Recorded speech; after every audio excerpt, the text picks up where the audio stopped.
Isang mapagpalang umaga po sa ating lahat na taga-subaybay at nakikinig po ng salita ng Diyos.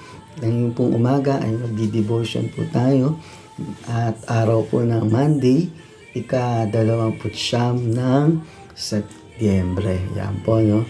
So marami pong salamat sa inyo at bago po tayo manalangin, hinihiling ko po na pakinggan niyo po ang mensahe ng Panginoon sa umagang ito at patuloy niyo pong itangkilik, no, ang pakikinig ng salita ng Diyos. Kaya tayo po ay manalangin. Dakilang Diyos na makapangyarihan sa lahat, marami pong salamat sa panibagong buhay na ibinigay mo sa amin sa umagang ito. At nawa, Lord, patuloy niyo nga pong pagpalain, Lord, ang araw na ito ng panibagong alakbayin namin, panibagong kasaysayan ng aming buhay, Panginoon. Salamat, Lord, dahil ginising mo pa kami, Panginoon. At salamat din po sa mga na makikinig ng salita mo. Salamat din po, Lord, sa susubaybay, Panginoon, sa panalangin ito. At nawa, Panginoon, pagpalain niyo po ang bawat makikinig. Pagpalain niyo po, Lord, ang gawain na ito, Panginoon, ng pagdi-devotion. Salamat po ng marami. In Jesus' name, Amen. So mga kapatid, no, ang sabi po sa John chapter 1, verse 12, sapagkat ang sino mang tumanggap at nanalig sa Kanya ay pinagkalooban niya ng karapatang maging anak ng Diyos.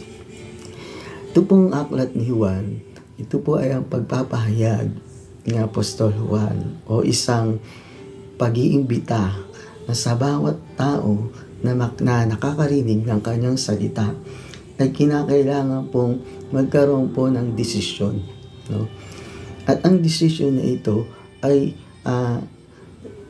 binibigyan po ng Panginoon ng kalayaan ang ating puso at kaisipan, no? Kung ano po ang dapat mong gawin sa desisyon na yan. Pero ito po yung pangako ng Panginoon. Yung sabi doon na ang sino mang tumanggap at nanalig sa Kanya ay pinagkalooban ng karapatang maging anak ng Diyos. So dalawa po ang makikita po natin sa salitang ito. Una, kinakailangan mong tumanggap sa ating Panginoong Jesucristo.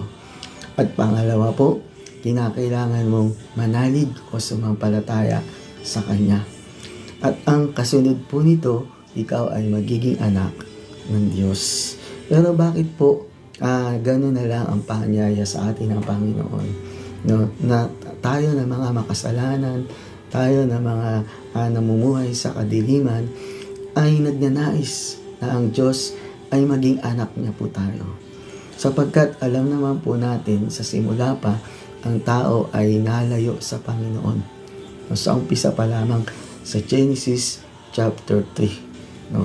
Yung chapter 1, ang ganda ng pagkakalikha ng Diyos. Sa Genesis chapter 1, beginning verses 1 up to 26, no, nilikha ng Diyos ang lahat ng bagay, ang araw, ang buwan, ang mga puno, ang mga halaman, ang kalawakan, at lahat ng bagay, no, na nakikita po natin, wawang nilikha ng Diyos ang mga bagay na yan.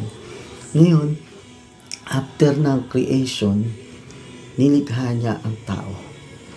Ginawa niya sa pamamagitan ng alabok. No? Sa Genesis chapter 1, verse 26. Ang sabi doon, ngayon lalangin natin ang tao gaya ng larawan natin.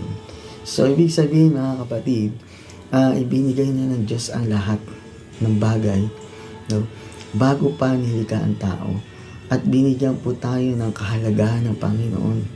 No, ipinakita na ng Diyos, ipinamalas na ng Diyos ang ating pagmamahal sa Kanya. Subalit, nung suwahin ng Diyos ang tao, ayon po sa Genesis chapter 3, so makikita po natin doon kung paano po ang tao ay nagkasala. Ang sabi ng Panginoon, makakain ninyo ang lahat ng dapat kainin maliban sa bungang ito na nasa kalagitnaan. Ito po ay ang pagkakaalam ng mabuti at masama. Subalit dahil po sa pagnanais na ang tao ay maging marunong, maging mas Akala niya magiging mas malawak siya sa kaalaman ng Diyos. Akala niya siya na yung magiging tanyag sa buong sangkalupaan. No, kaya nagdesisyon siya na kainin yun, yung ipinagbabawal ng Diyos. Genesis chapter 3 verse 6. So, nagdesisyon ang tao na kainin po yun. At sa madalit salita, kumain ang babae, ibinigyan ng kanyang asawang lalaki, at sila ay nagkasala. So, doon nila napagtanto ng mabuti at masama. No? Kaya mga kapatid, ano pong ibig sabihin nito? No? Naging malayo ang tao sa Diyos mula nung nag-commit po ng kasalanan. At ang kasalanan na ito po ay sumpa. Ngayon mga kapatid, paano po nangyari na pagdating po dito sa panahon ng ating Panginoong Hesukristo ay muli na nag-aanyaya siya. Binibigyan po tayo ng pagkakataon na tayo ay maging anak ng Diyos. Tayo ay karapat-dapat na tawaging anak. At karapat-dapat din na tawagin po natin siyang Ama. Kaya sa oras na ito, bigyan po natin ng matinding pag-aaral, no?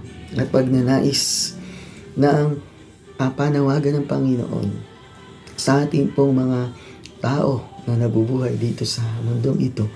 Kung ikaw ngayon ay sa palagay mo ay nakukulangan ka sa pananampalataya sa Panginoon, kung sa palagay mo na ikaw ay may duda pagdating sa kaligtasan, kung sa palagay mo ikaw ay nag-aalinlangan, sa oras na ito, kapag itong salita na naririnig mo, nawa ito po ay magkaroon po tayo ng kaliwanagan patungkol po sa buhay na walang hanggan.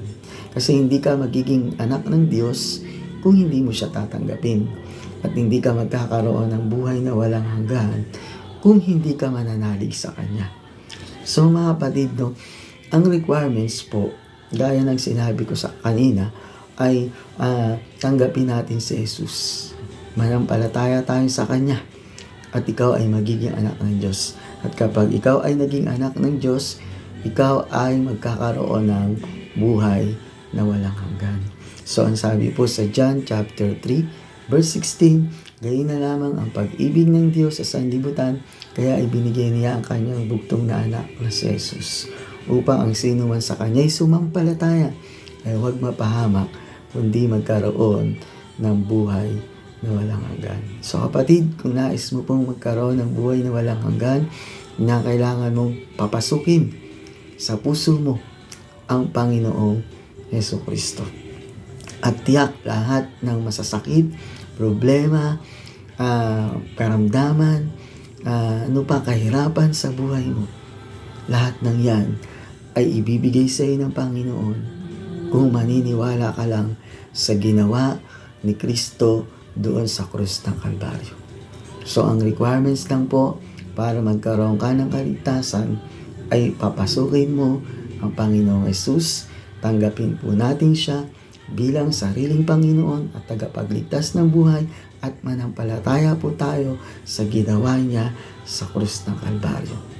Marami pong salamat kapatid sa oras na ito at nawa po ang salitang ito ay nakapagbigay po sa iyo ng kalakasan at pag-asa sa ating buhay. Marami pong salamat at tayo po ay manalangin.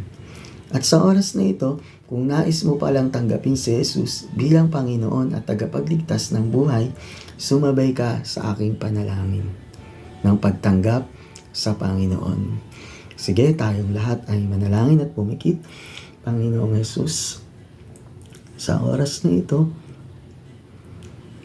humihingi ako ng tawad sa lahat ng kasalanan na nagawa ko sa iyo mula pa sa pagkabata hanggang sa kasalukuyan. Panginoong Jesus, patawarin niyo po ako. Linisin niyo po ako ng iyong banal na dugo.